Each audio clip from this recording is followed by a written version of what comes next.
just standing in there flat-footed now, measuring. Whoop, down he goes. A hard left to the body. And the crowd erupts with the shots by Fitzgerald. Oh, he's wide open. Duran now connecting upstairs and out of nowhere.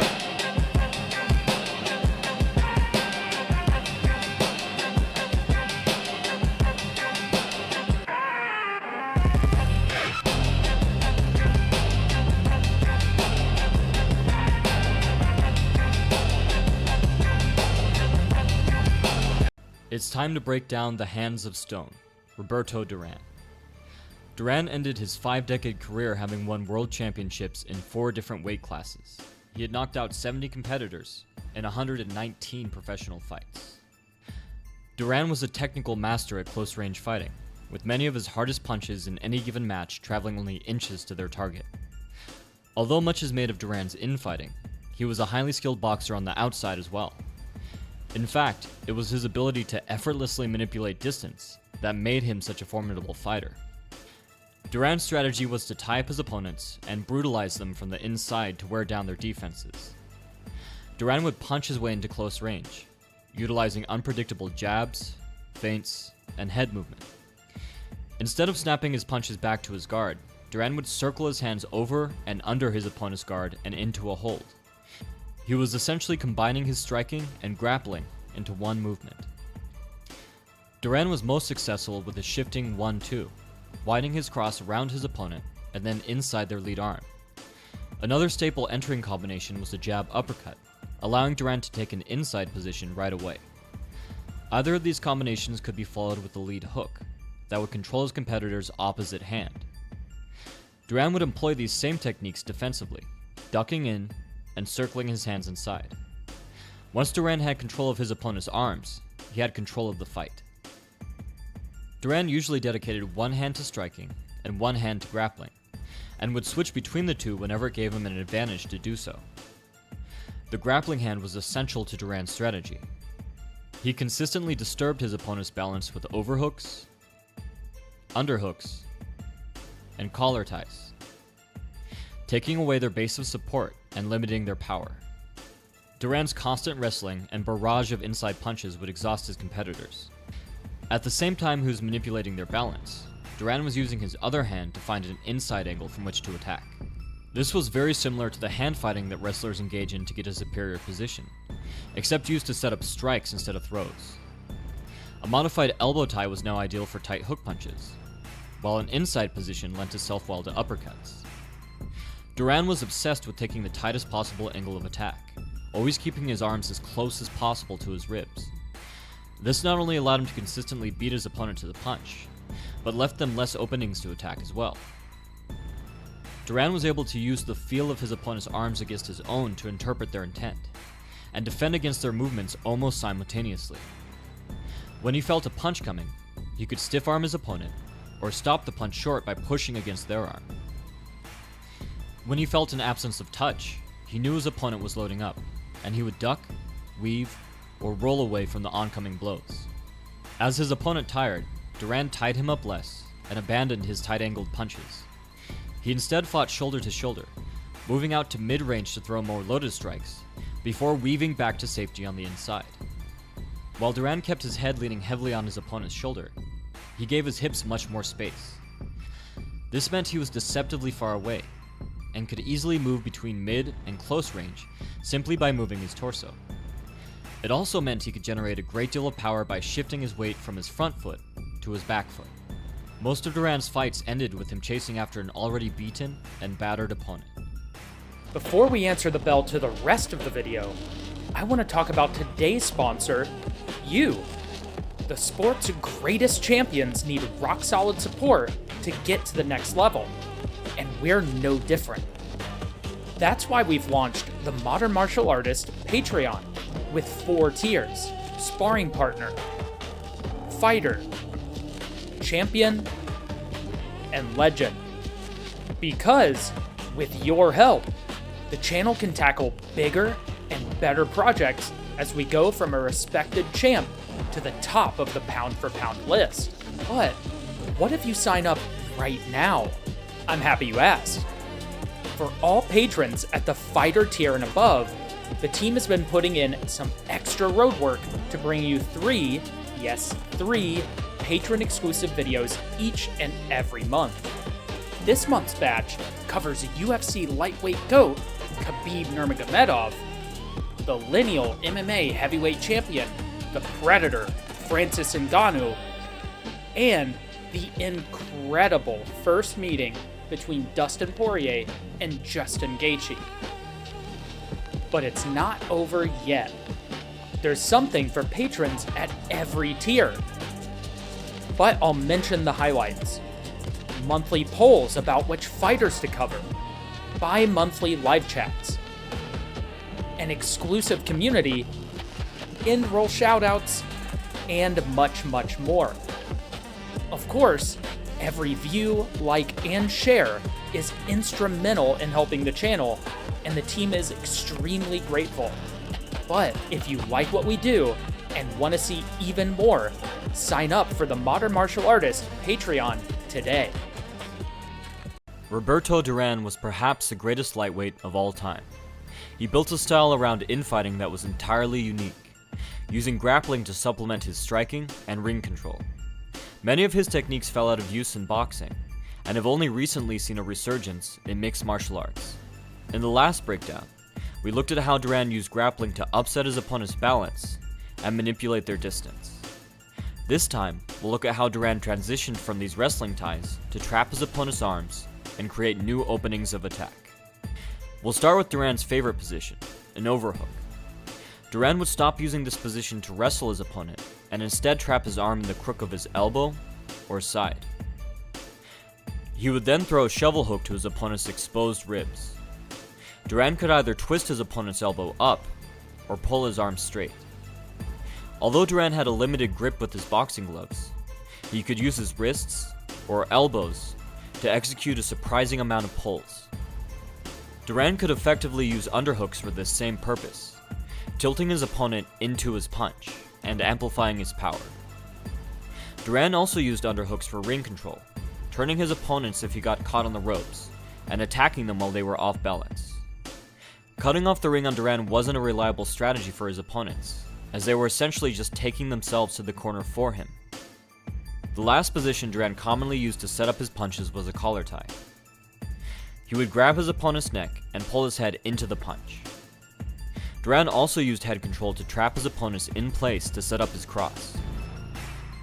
I mentioned last time that Durán was an expert at hand-fighting his opponent to find impossibly tight angles from which to attack. His most brilliant technique was to wait for his opponent to overcommit by pushing too hard, and then disengage to attack the new opening. This became even more confusing for his opponents when Durán suddenly switched the purpose of either hand, turning his grappling hand into his striking hand, and vice versa. In fact, Durán's most powerful close-range attack involved him using his normally offensive lead hand to clear space for his grappling hand to throw a devastating uppercut. This insanely tight, diagonal uppercut whipped his opponent's head back, positioning it perfectly to follow up with the lead hook. At the beginning of his fights, Durán kept his head on his opponent's lead shoulder, out of reach from his power hand. But as the fight went on, Durán began to move out of this position into progressively more offensive ones. While some talented boxers can move into close range to attack and then back out to safety, Durán's strategy was to do the exact opposite, moving out to attack and then back into safety. Leaning his head on his opponent's rear shoulder allowed Durán to attack his head with rear hooks and crosses, and allowed him the reach to deliver his devastating liver shots. Durán could deftly switch between either shoulder position, weaving his head over or under his opponents to attack different angles and avoid blows. The precision with which he did this was nothing short of incredible. When Durán knew he had his opponent beat, he would straighten up and move out to mid-range to attack with more power. His strategy was to weave or roll into mid-range to punch, and then move back to either shoulder position for safety. It was a constant changing of positions between these 3 points, with Durán's non-stop head movement loading up his punches and keeping him safe at the same time. In the end, it wasn't Durán's infighting that was the most dangerous aspect of his game, but instead, it was his ability to seamlessly move between all ranges, which made him one of the greatest masters boxing has ever seen. Roberto Durán was arguably the greatest lightweight ever. The Hands of Stone captured titles in 4 different weight classes, and stopped 70 opponents across his 119-bout campaign. Earning his first world title at age 21, Duran's Hall of Fame career graced 5 decades. Perhaps best known for his epic wars against the other 4 kings, Duran sits alongside names like Leonard, Hagler, and Hearns. Over and over, Duran defied the odds, both in individual fights and over the course of his career. He was a 2-time Comeback of the Year recipient. Part of that was his technical mastery. And part of that was having the resolve to keep moving forward even when things got tough, until he found a way to victory.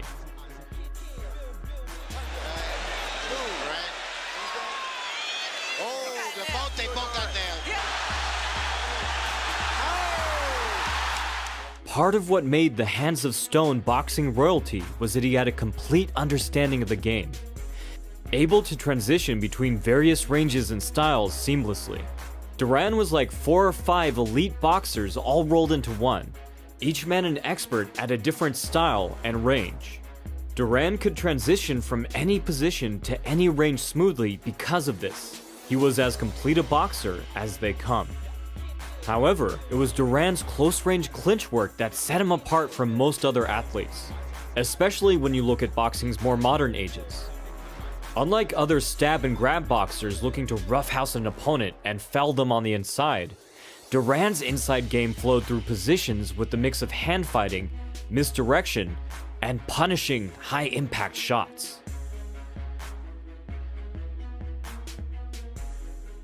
When he was at his most dialed in, it was like his opponents were caught in a wood chipper, slowly ground away from fatigue and blunt force trauma. From long range to mid range, Duran could find his way into the clinch through clever setups and positional awareness, at times delivering fight-ending punches along the way, because even these entry techniques could still end a fight.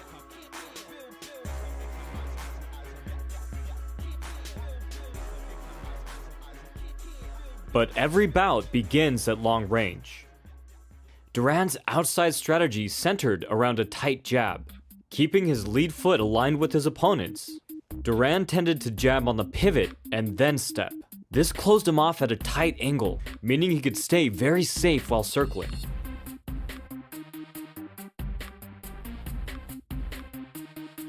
And he had a sneaky way to use his pivot to encroach into mid-range, sliding his rear foot forward as he turned. This not only covered distance, but preloaded any follow-up shots with more power and range.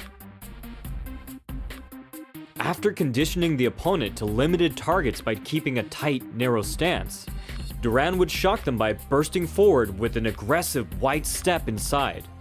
It was at these moments he would fire off his rattling power shots.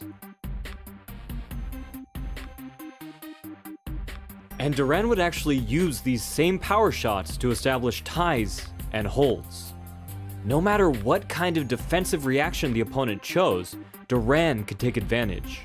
He was like a boxing Swiss Army knife with an arsenal of tools for every and any situation. He could tie his man up whether they shelled, slipped, or ate the punch. For instance, if an opponent lowered their elbow to defend against a body hook, Duran would capture an overhook. Or he could simply control their tricep, stuffing their arm to prevent return fire.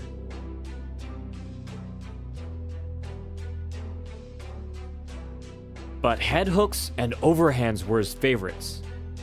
Whether it connected or not, Duran would allow his punch to follow its natural looping motion, circling around to come up underneath and pummel in underhooks.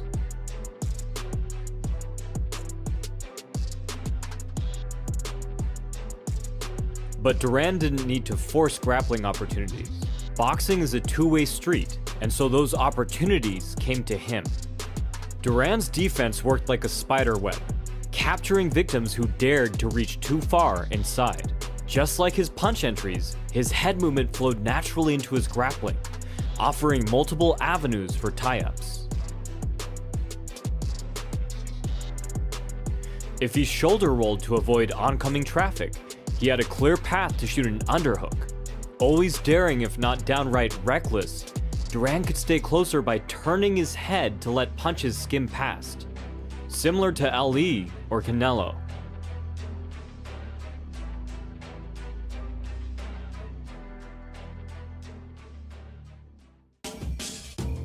Another entry path was to slip or duck to the outside, from there maneuvering his head onto the opponent's lead shoulder.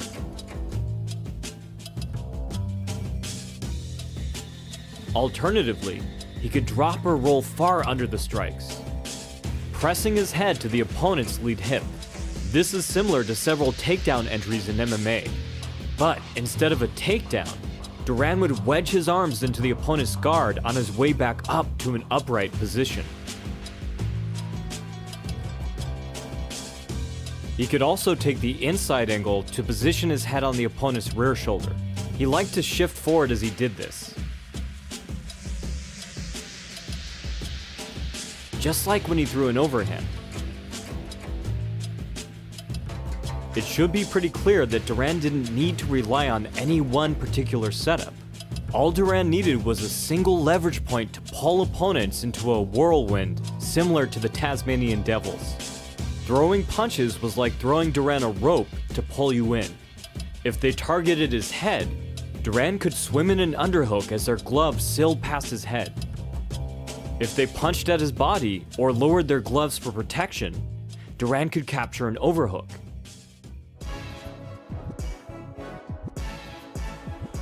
Even if the opponent didn't punch at all, but just pressed close, Duran could bully his way in, pummeling his gloves through whatever openings he found in their guard.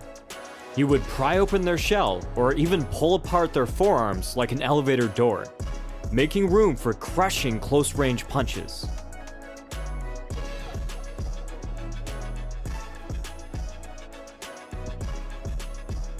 Opponents who tried to grapple back were like an insect caught in a Venus flytrap. The more they struggled, the more they got stuck. Addressing one hold provided Duran with another one, and each new position allowed him a new opening for a tight shot. And Duran knew exactly what to do with each specific hold.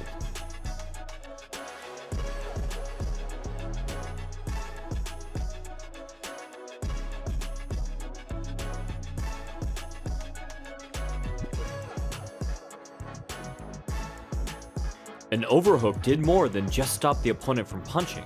He could yank them off balance, or pull the arm out of the way to clear it, creating space for his opposite hand to punch.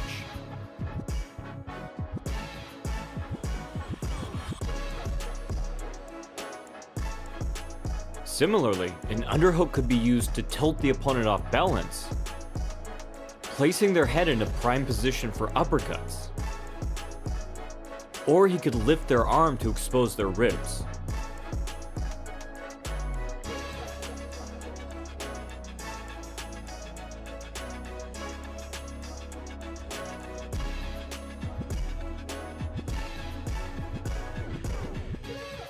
These were also great positional tools that Duran could use to move his opponents around the ring, walking them to the ropes, or turning himself off of the ropes.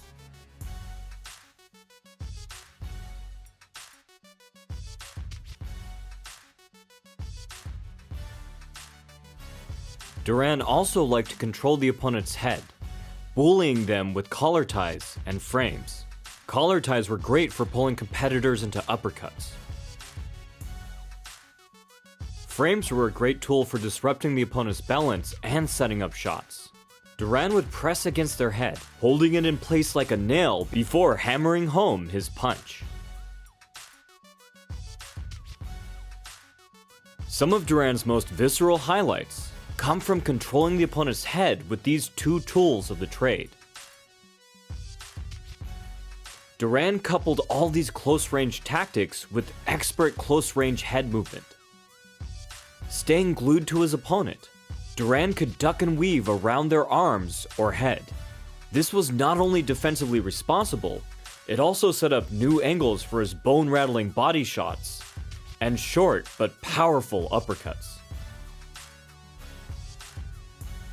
This tactic was fantastic for setting up liver shots.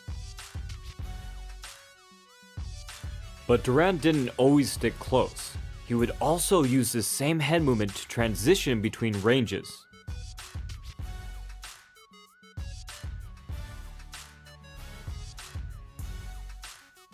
The same way outboxers will move to long range for safety and then into attack, Duran would pin himself to his opponent to stay safe, then disengage back to mid-range to attack. With so many blind spots up close, it must have seemed like Duran was teleporting. As they tried to fire off close-range strikes, Duran could lean back to avoid them, placing himself at the proper distance to load up on powerful countershots. In this way, he seamlessly moved from close range to mid-range, weaving between the opponent's shoulders and hips to stay safe and set up his own offense. But it was his mastery at all ranges that made him one of the most formidable close-range fighters of all time. Watching him in action provides countless lessons on turning the traditionally defensive clinch into an offensive toolkit, full of setups and counters. With his mix of crafty intelligence and feral ferocity, it's hard to imagine there will ever be another boxer quite like Roberto Durán, the hands of stone.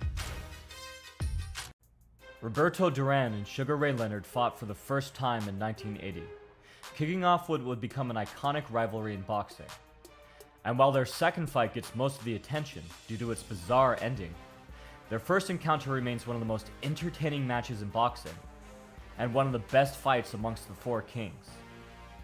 This is in no small part due to the drastic differences between the two fighters, in both style and personality. Duran was known as a brutal infighter. He was a skillful boxer whose skills were missed by many, overshadowed by his unrelenting savagery. Duran used grappling techniques to subdue his opponents, making use of his head, shoulders, and chest to wrestle them into corners, and guard manipulation is to slip in jarring punches from mere inches away. To quote Leonard, he did not defeat his opponents, he demolished them. Duran always went for the knockout, and was angry with himself and the world if he didn't get it. His rage controlled him as much as the other way around. In contrast, Leonard was the all-American charmer with the big smile, who boxed beautifully and danced to the tune of Ali and Sugar Ray Robinson.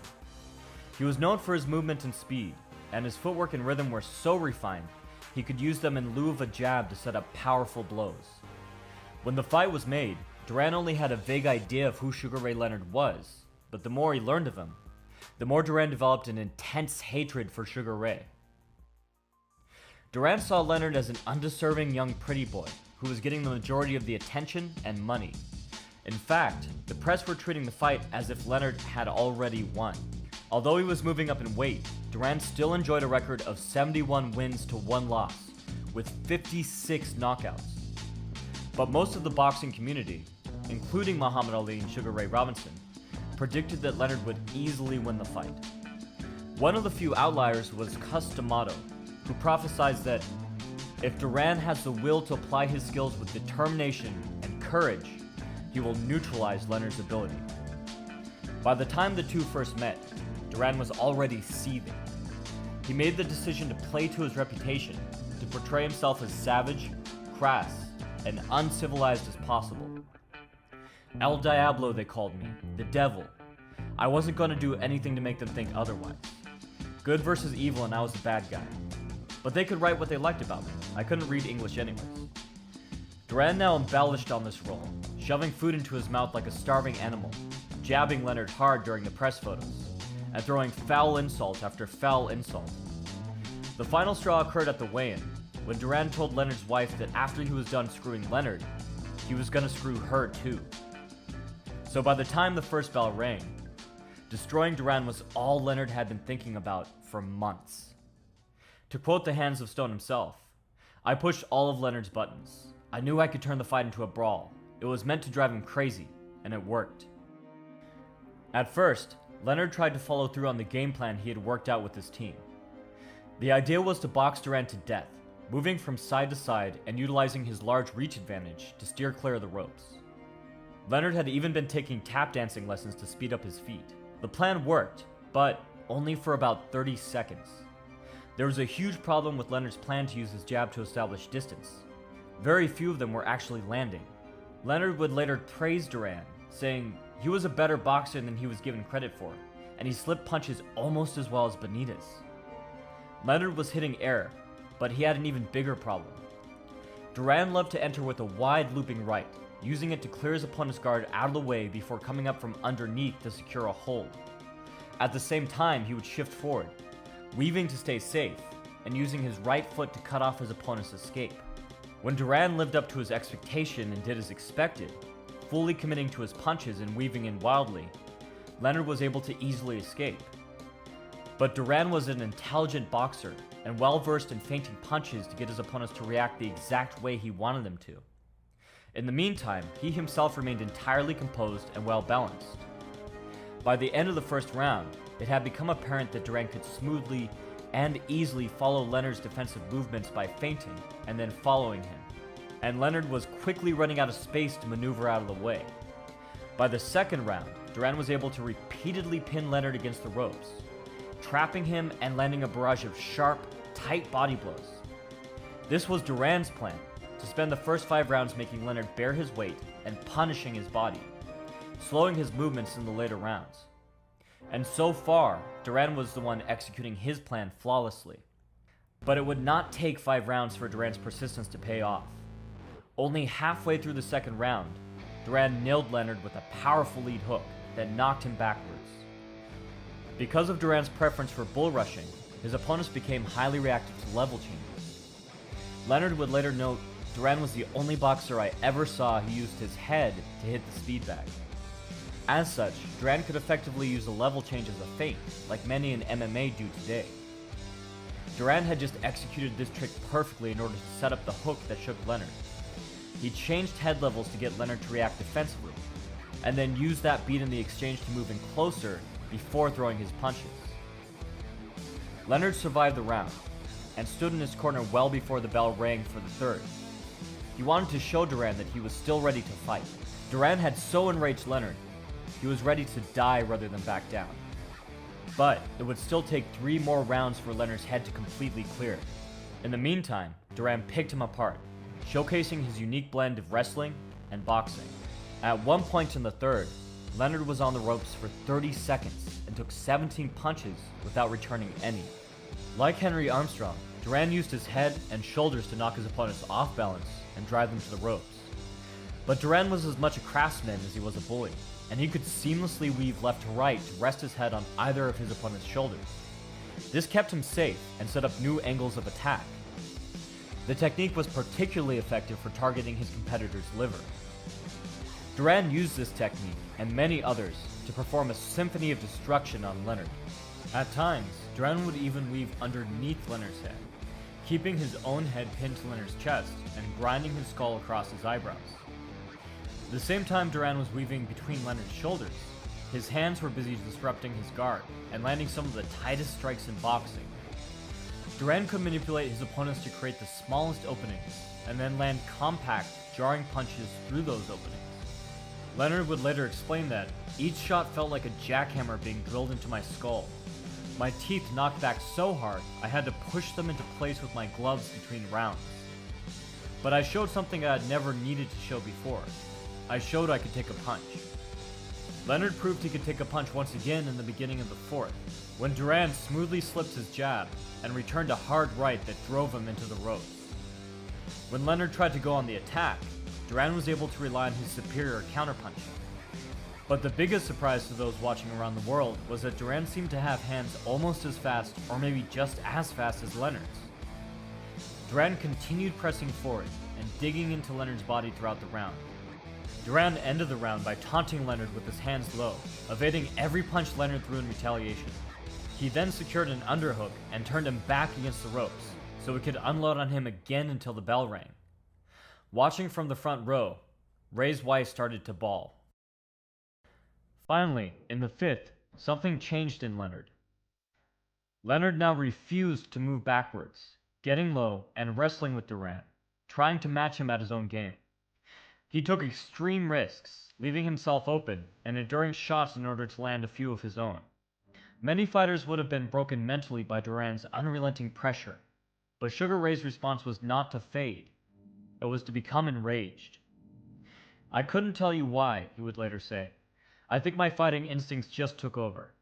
Near the end of the round, he used his incredible speed to flurry, digging in a barrage of body hooks and uppercuts, just as his namesake did when he was in trouble years before.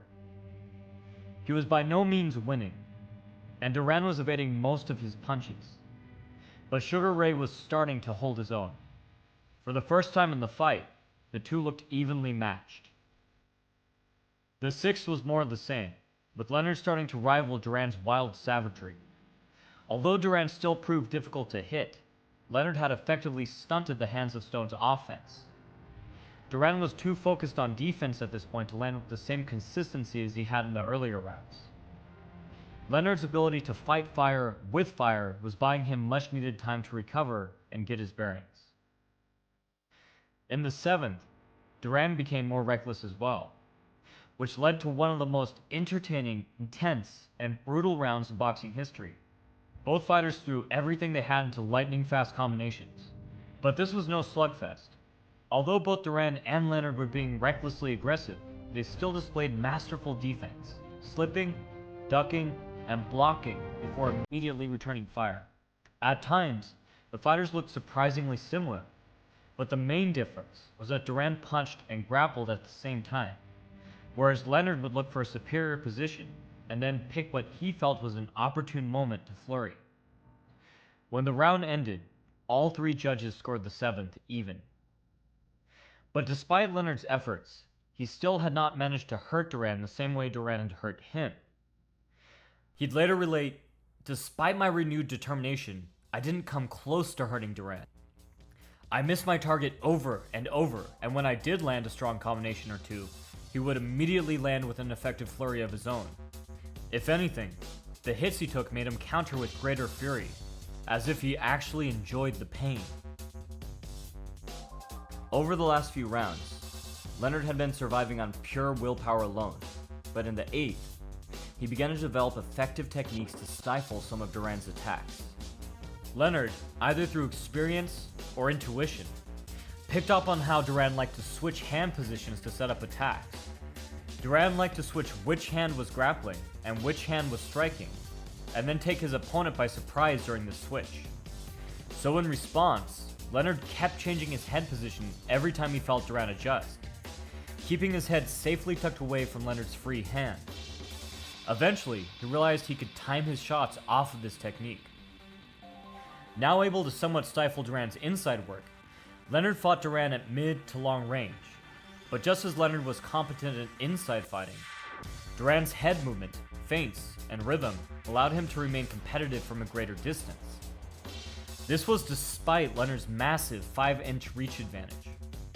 And even though Leonard was at his preferred range, he was still standing flat-footed and keeping his weight sunk low, looking to turn the fight into more of a brawl.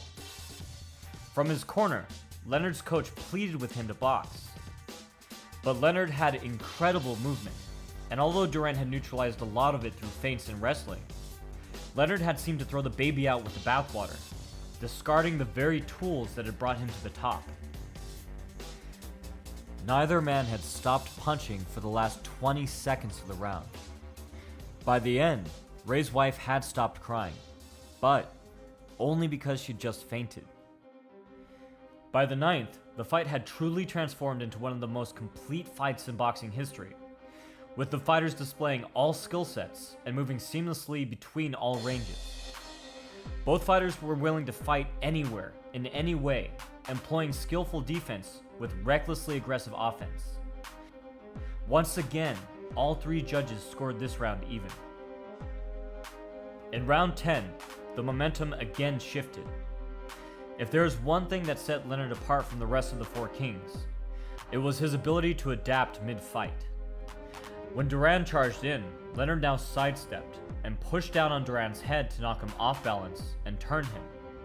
Alternatively, Leonard would duck down even lower than Duran, forcing him to stop in his tracks for fear of slamming into Leonard's head.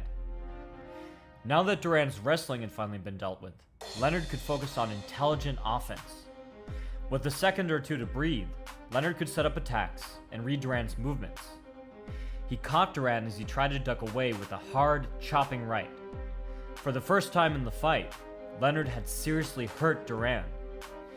Perhaps it was fatigue, or perhaps it was this one well-landed punch. But Duran's speed would not be the same throughout the duration of the fight. As Sugar Ray walked back to his corner, he knew he had a surefire way to win the fight from here on out. With Duran's wrestling no longer as large of a threat, Leonard could spend the remaining 5 rounds dancing around Duran, outpointing him. But Duran's insults echoed around Leonard's head. He couldn't shake them. He needed to prove that he could not only beat Duran, but beat him at his own game. And so, the remaining rounds were not a display of beautiful boxing by Leonard. They were instead a desperate back-and-forth war, with constant shifts in momentum. Like the 7th, the 11th was non-stop action from start to finish. At times, both men seemed to discount defense entirely to focus on hitting the other.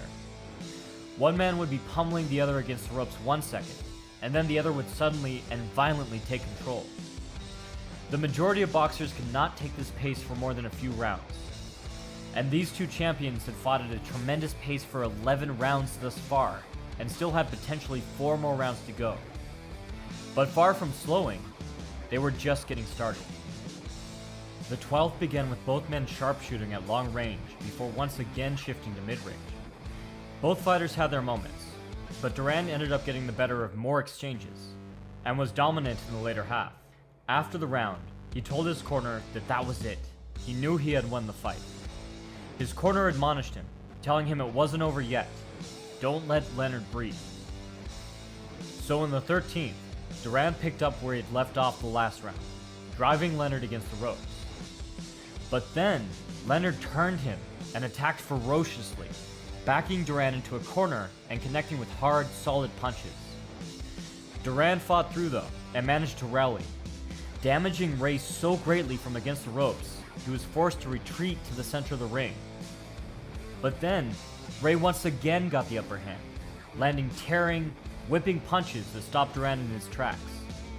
Neither man would back down, but while it had been Duran who had started the round strong, it was Leonard who had finished it. In the 14th, Leonard's endurance and speed came into play.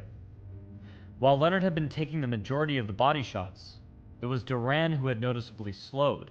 But still, Duran's relentless grind pressed Leonard towards the ropes, where Duran punished him with an endless barrage of body hooks and tight headshots. Duran may have slowed, but he was nowhere near close to stopping. He later explained, "In the past I've screwed around a lot before fights, spending a lot of money on drinking and women. Not this time. I realized how important this fight was, and I wasn't going to let anything distract me. This was my chance to make the world take notice that I wasn't going to blow it. I was in the best shape I'd ever been in." Near the end of the round, Leonard attempted one of his signature winding punches. Duran narrowly slipped it, but was caught by Leonard's follow-up hook. In their respective corners, Duran was confident to victory, while Leonard considered it a close fight. Not sure how the judges could score it, Leonard knew he could not afford to give up this last round. Leonard stood and signaled Duran to come at him, and Duran was eager to oblige. The bell rang, and the ref had to force both men to honor the tradition of touching gloves for the final round. By the time the round was halfway through, both men were gasping for air, pausing a few seconds to catch their breath before unloading with their hardest punches, even now looking for a last round knockout. In the final seconds, Leonard threw everything he had left at Duran, but Duran slipped every punch. Confident of victory, he danced and taunted Leonard until the final bell. Leonard raised his hands, and Duran shoved him one last time, enraged that he would dare claim he'd won the fight. The two men had begun the fight as bitter enemies, and nothing had happened to make that change. As Duran so elegantly put it, "As we touched gloves for the final round, I said, you and then continued punching him and playing with him while dodging his punches. I knew I'd beat him. I told him I was more of a man than him. I could take more punches than he can. I'm a better boxer. He never hurt me. He hit me hard, but he never hurt me. I'm very strong. I insulted Leonard one more time, grabbed my crotch, and called him a shithead. Furious at Duran's behavior, Ray's brother rushed Duran.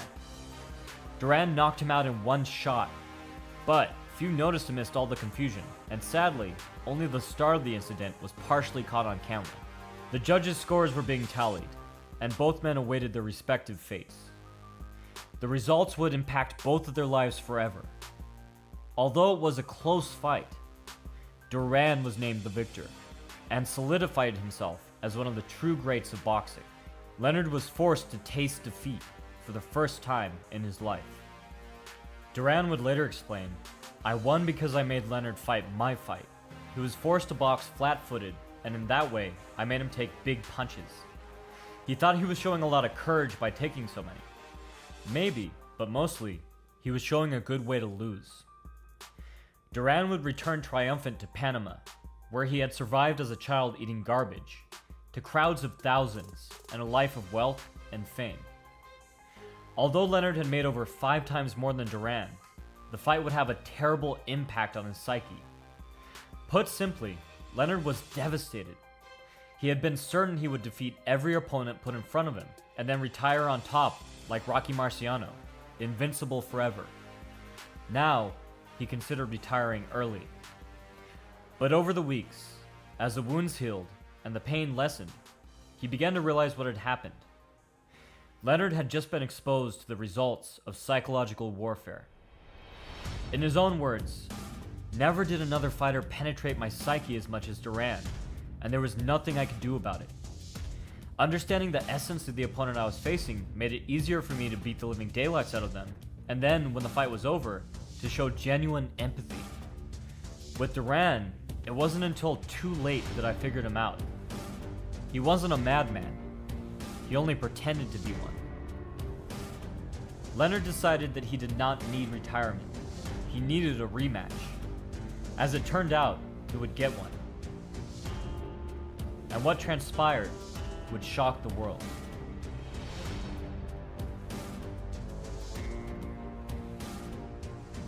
"5 months after their first epic battle in Montreal, Roberto Durán and Sugar Ray Leonard stood in the ring together, ready to put it all on the line once again. What neither man knew at the time was that this fight would not go the distance. In fact, it was to have one of the most shocking conclusions in boxing history. In their last encounter, Durán had won a hard-fought decision, but Sugar Ray felt that he'd figured out exactly what had gone wrong. Well before the night of the fight, Durán had waged a sort of mental warfare on Leonard, saying everything he could to intimidate and infuriate him. The final straw had come at the weigh-in, when Durán told Leonard in front of his wife that after he was done screwing him in the ring, he was going to screw her too.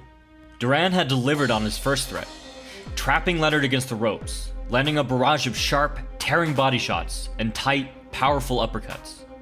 Durán had used his head, shoulders, and chest to wrestle Leonard into corners and knock him off balance, and grappling techniques to manipulate Leonard's guard and slip in punches from mere inches away. But Leonard had come back mid-fight. He gave everything he had, going toe-to-toe with Durán and producing some of the best action ever seen in the ring. But when Leonard had finally gained some momentum, he decided to brawl rather than box. He had let Durán get inside his head, and the hands of stone took full advantage. Durán clowned Leonard the last round, shoved him after the bell, knocked out his brother when he tried to get revenge, took the decision, and went home to a parade of over 700,000 people in his honor. Leonard had not been happy. He had rewatched the fight every day, every night, trying to figure out what had gone wrong. Once he felt he had his answer, he demanded a rematch. Both men had huge obstacles to overcome in training. Durán had spent the last several months partying like it was his job, and had gained around 50 pounds. He had just 1 month to lose it. After a bit more partying, he got to work. Sugar Ray needed to prepare himself physically and mentally. Leonard always looked in the mirror before his fights to see who stared back at him. Would it be Ray Leonard, an ordinary man, or Sugar Ray, the flawless boxer? Their first fight, Leonard had looked hard for Sugar Ray, but he was nowhere to be found. Weigh-ins came, and astonishingly, Duran made weight, having come down from around 200 pounds. He felt the most drained he'd ever felt in his life. Leonard was a different story. The night before the fight, he closed his eyes and started shadowboxing, letting his hands go faster and faster. When he opened his eyes and looked in the mirror, it was Sugar Ray who stared back at him. The bell rang, and now, finally, he would have his shot at redemption. From the beginning, it was clear to Duran that this was not the same fighter he had faced 5 months before. Leonard had some of the greatest footwork ever seen in the ring, and he was putting it to good use. Sugar Ray was layering feints on top of each other, changing directions multiple times, and always staying one step ahead of Duran. To accomplish this, Ray used a brilliant strategy. First, Leonard would feint, either with a jab or with a quick step of his lead foot. He would then change direction, knowing that Duran was a talented fighter who could easily follow.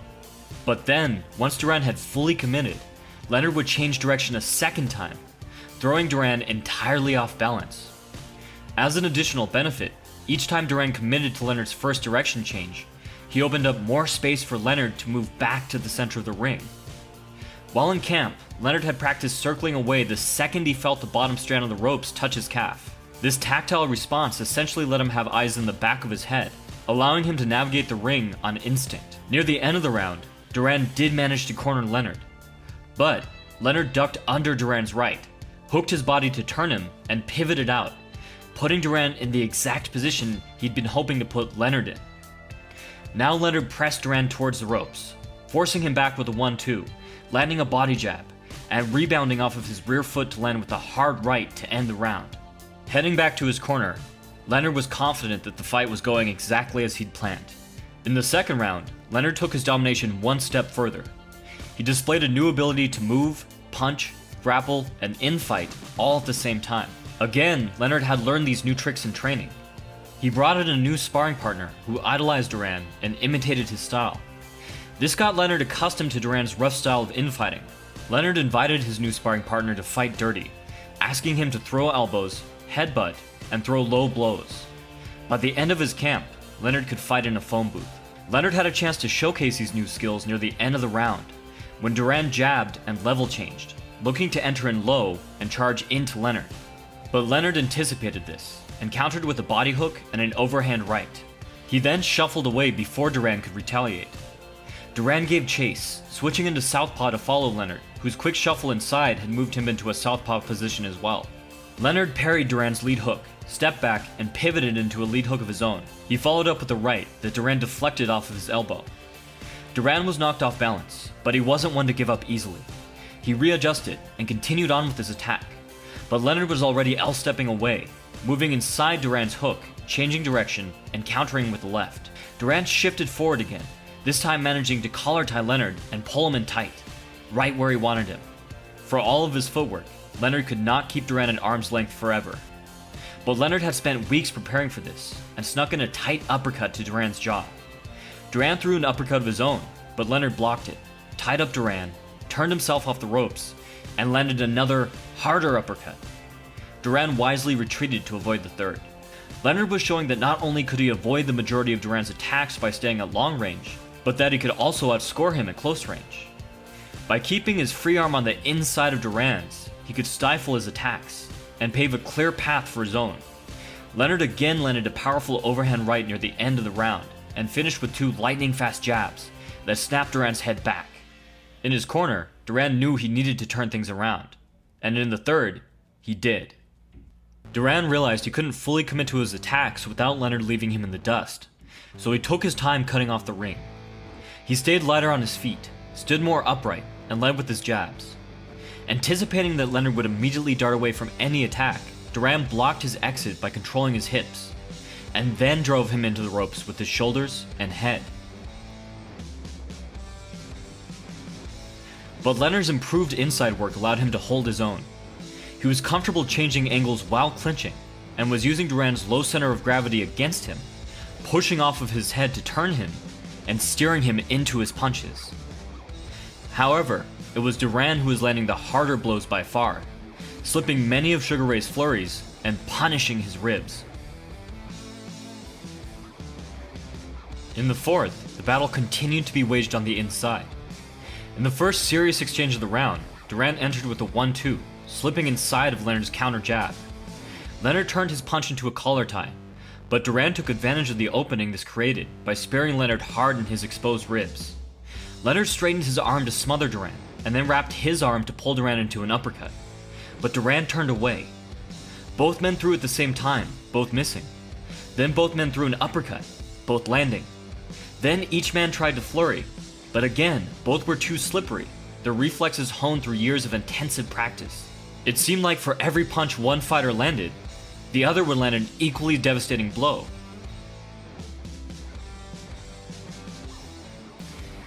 Heading into the fifth, Durán felt he had Leonard figured out, and that he could do some real damage if he kept up the pressure. But the weight cut was starting to have an effect on him. He was breathing hard, his arms felt heavy, and they were not even a third of the way through the fight. He decided he needed to finish it now, and put everything he had into this last round. Durán was patient at first, taking his time to set up his attacks. Then he turned savage. He charged into Leonard so hard that he was knocked off of his feet. Durán maintains to this day that it was a knockdown, but the ref counted it as a slip. Near the end of the round, Durán managed to pin Leonard against the ropes and brutalized him. He countered Leonard's tight uppercuts with lead hooks, tore into his body with tremendous pounding punches, and ended with a perfect cross to Leonard's temple, tracking his head movement as he tried to weave away. Leonard had taken a pounding, but Durán had expelled a lot of energy, and now he was feeling it. From his corner, Leonard tried to find a way to turn the fight around. He had noticed something during the last 3 rounds that he'd not picked up on in their first fight. Durán was watching Leonard's feet to time him, reading his rhythm, and using it to set up punches. Leonard decided he needed to better disguise his movements. He squared up his body as he circled around the ring. This was dangerous as it left him entirely exposed, but it also aided lateral movement. Leonard darted from side to side, breaking his rhythm and varying up his tempo, doing everything he could to remain unpredictable. It was working. Durán was tired and was unable to catch Leonard the way he had the previous rounds. But every time Leonard tried to land anything other than a jab, he would get tied up and speared in the ribs. Leonard was keeping distance, but not doing nearly enough to really hurt Durán. After the bell, he walked back to his corner, frustrated. To quote Leonard, as the bell sounded for the 7th, Durán was not close to being seriously hurt. It was up for grabs. I assumed I was ahead, but not by nearly enough, and there were 9 rounds left to go. One good poke, and it could turn in Durán's direction.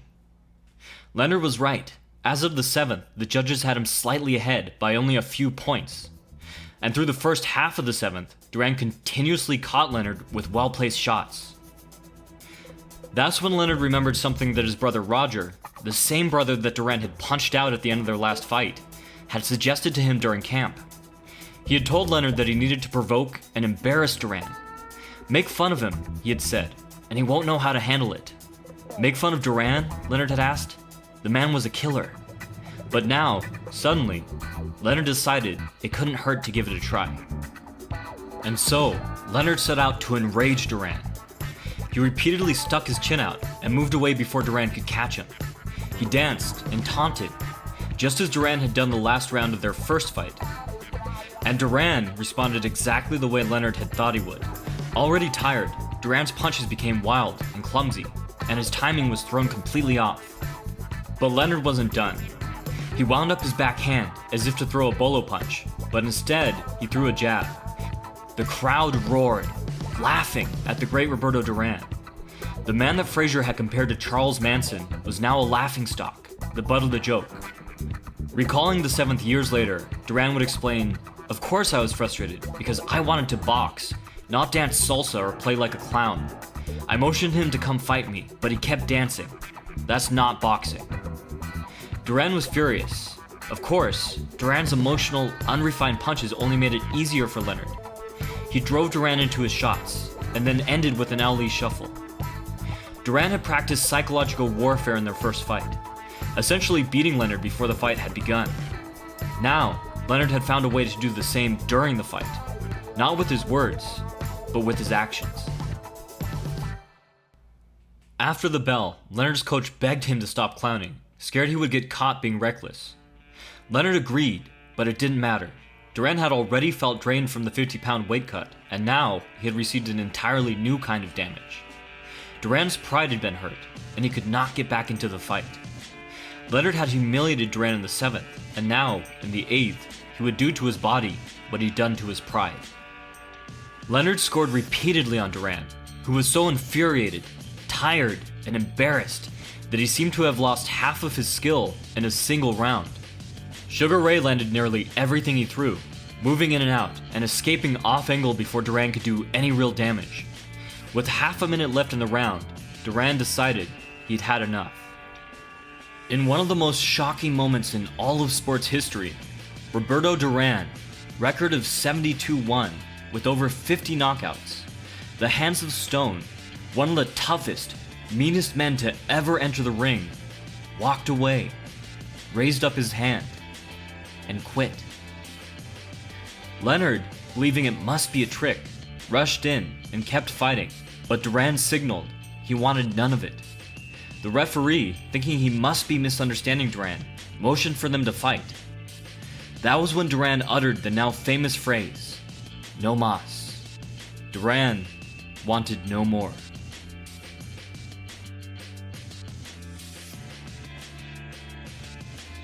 There's been a lot of discussion over the years about exactly why Duran quit. Duran has always held that he was simply too drained and that he was suffering from cramps, having eaten 2 steaks before the fight. Leonard has always held that he humiliated Duran, and his ego simply couldn't take it.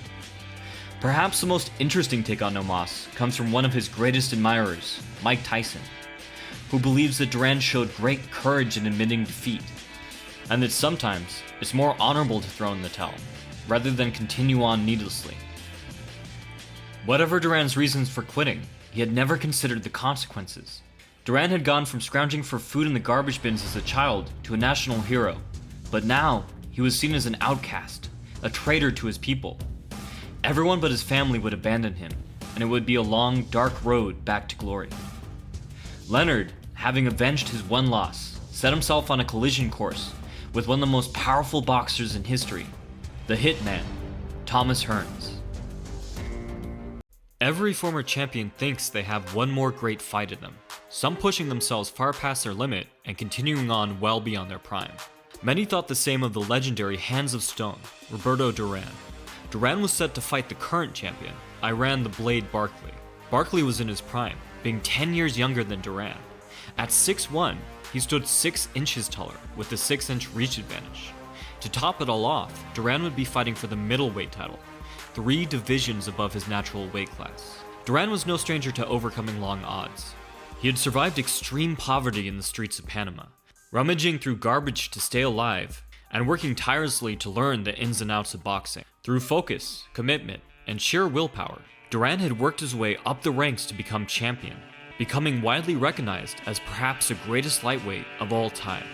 Duran's style was based around infighting, using guard manipulation and wrestling to disrupt his opponent's defenses and slip in tight, fight-ending shots.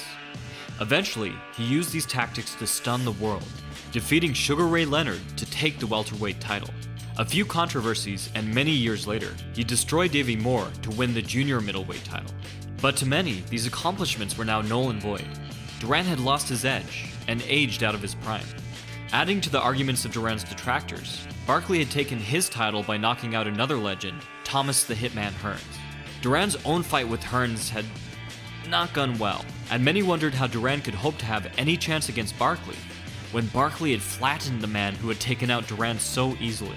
However, Duran was never one to listen to others, or care much about their opinions. He thought he could win. Now all he had to do was pull off this impossible task, and prove it. Barkley looked to test Duran immediately, charging in with hard-hitting combinations. Duran wisely kept his distance, cross-stepping or pivoting to remain safely sideways, and relying on his impressive head movement to take care of the rest. But this couldn't last for long. Duran knew that against a much larger opponent, it's crucial to gain their respect immediately. If Duran couldn't prove that he could hurt Barkley, not just hit, but hurt, then Barkley would have no qualms about taking several shots to land one big one. Duran's plan was to nail Barkley with a counter right over his jab, but Barkley kept pulling and rolling away. Meanwhile, Barkley was having success landing his own best shot, a tight lead hook, off of his jab. Barkley proved he had a decently high ring IQ, throwing this shot to the body as often as he did to the head. A smart idea considering just how hard it was to land a clean shot on Duran's chin. Not only was Barkley's hook finding a home, it doubled as an unintentional defense by knocking away Duran's crosses. Undaunted, Duran went to move inside. Infighting was his specialty, after all. But surprisingly, Barkley had the perfect defense here as well. He thudded powerful hooks into Duran's sides, forcing the hands of stone to back off. In just the first round, Barkley was dominating at all ranges. But then, at the very end of the round, one of Duran's big punches finally made it through. Duran slipped outside of Barkley's jab and looked to return a hard overhand. Barkley threw his hook at the same time, but it was sloppy and too wide. Barkley staggered back. Shaken, he quickly regained his composure and smiled as he walked back to his corner. It was unclear if Duran had gained his respect, but he had certainly gained his attention. Duran started off the second by downward parrying Barkley's jab, trying to clear a path to land with the same hand. But Barkley was wise to Duran's right now, and was determined not to make the same mistake twice. Duran pressed forward, looking to move into close range where he was strongest. But rather than retreat as most of Duran's opponents, Barkley fired back in kind. Duran plowed forward anyways, hoping to press Barkley back and savage him against the ropes. But Barkley took a page from Duran's book and deftly turned him. Now it was Duran against the ropes. Barkley feinted a jab and then tore into Duran's ribs with a heavy lead hook.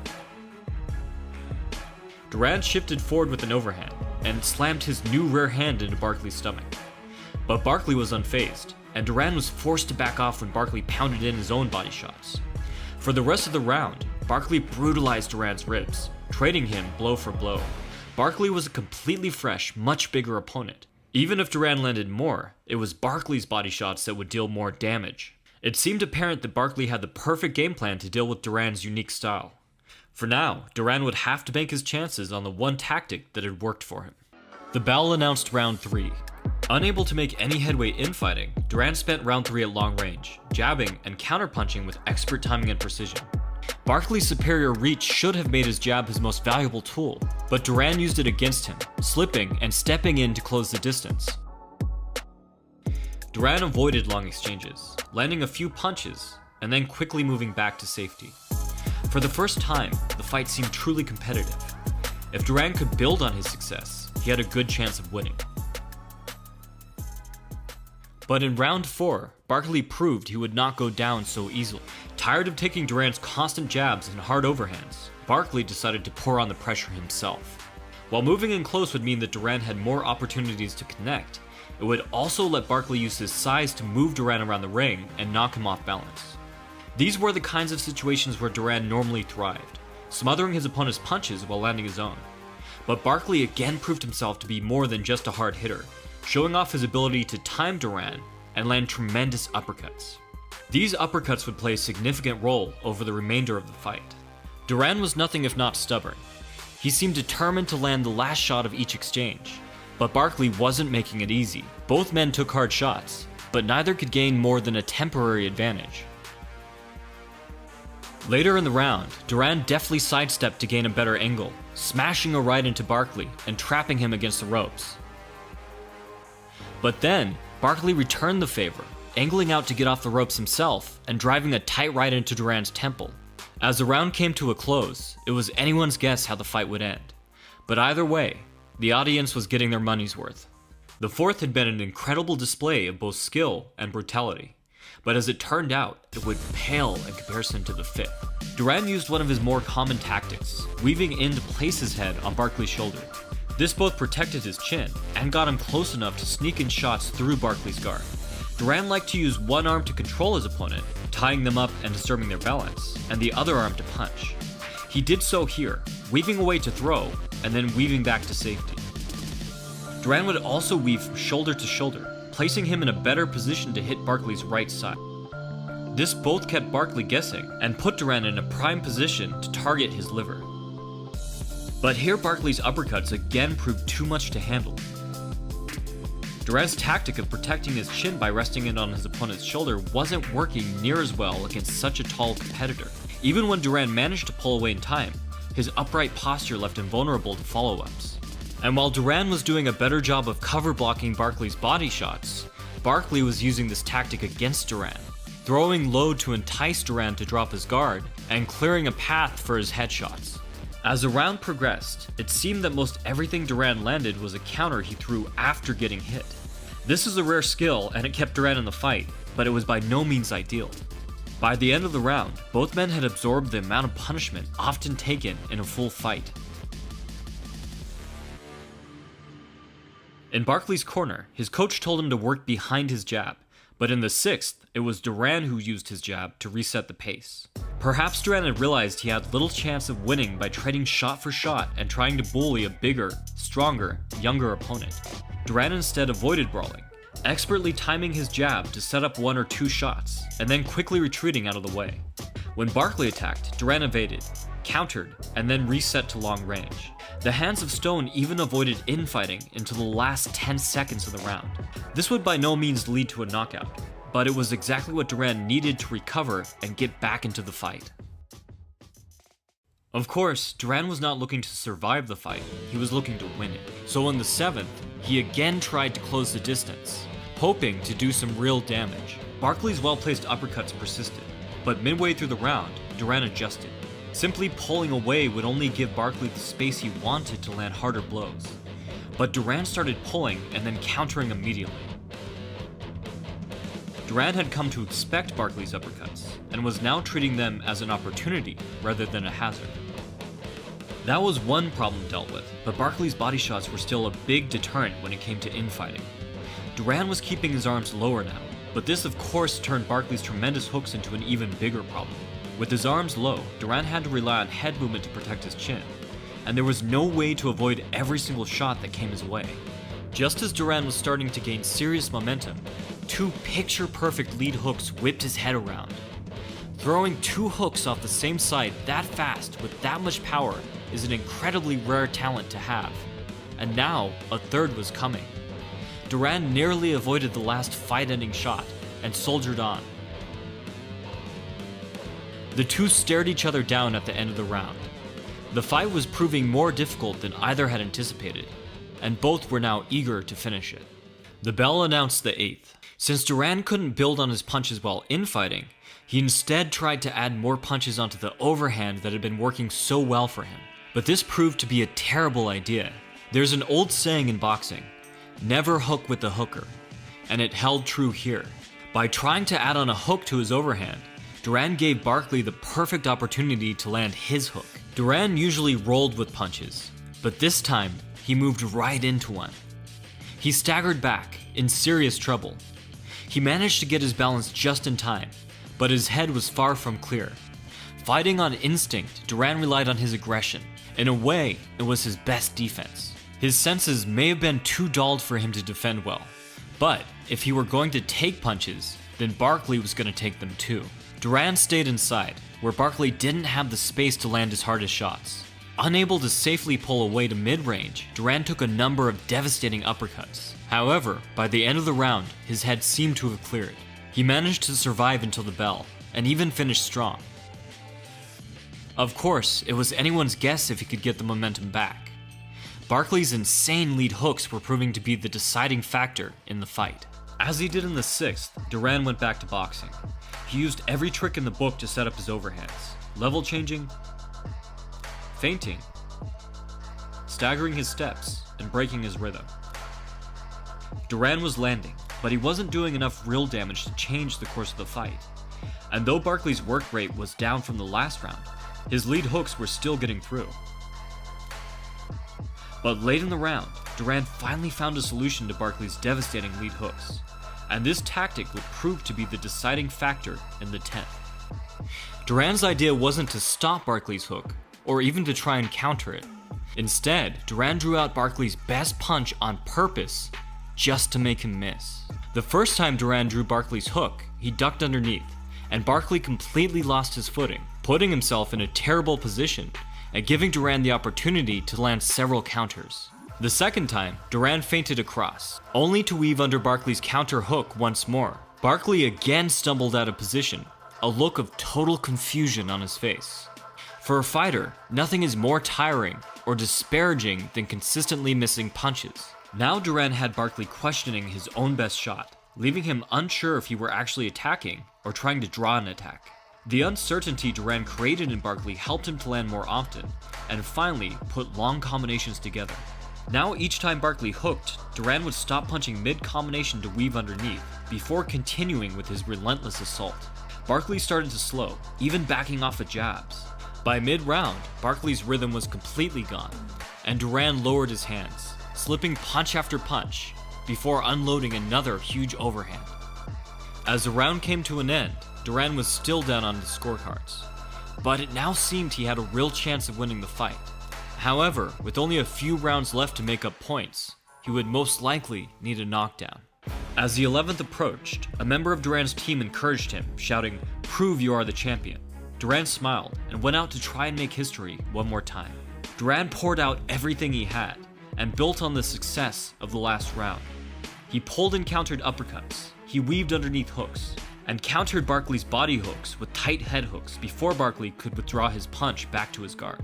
As Duran's punches piled up, Barkley became more and more sluggish. Mid-round, Duran landed a thudding 1-2, ducked away from Barkley's counter, and then exploded out of his crouch with 4 thunderous punches in a row. Duran grinned as Barkley fell to the canvas, knowing that he had just pulled off the impossible. Barkley made it to his feet. Although he lost the remainder of the round badly, he showed tremendous heart and weathered Duran's endless barrage of punches. As the 12th approached, Barkley knew he had one last chance to win the fight. He would now do everything he could to take Duran out. As the bell rang for the 12th, the entire crowd was on their feet. Barkley went on the attack immediately, but retreating and winning on the scorecards wasn't Duran's style. Although Barkley did all he could, Duran evaded near every one of his punches with stunning head movement and brilliant counters. Duran looked sharper than ever, nearly invincible. Not since his first fight with Leonard had Duran seemed so dialed in.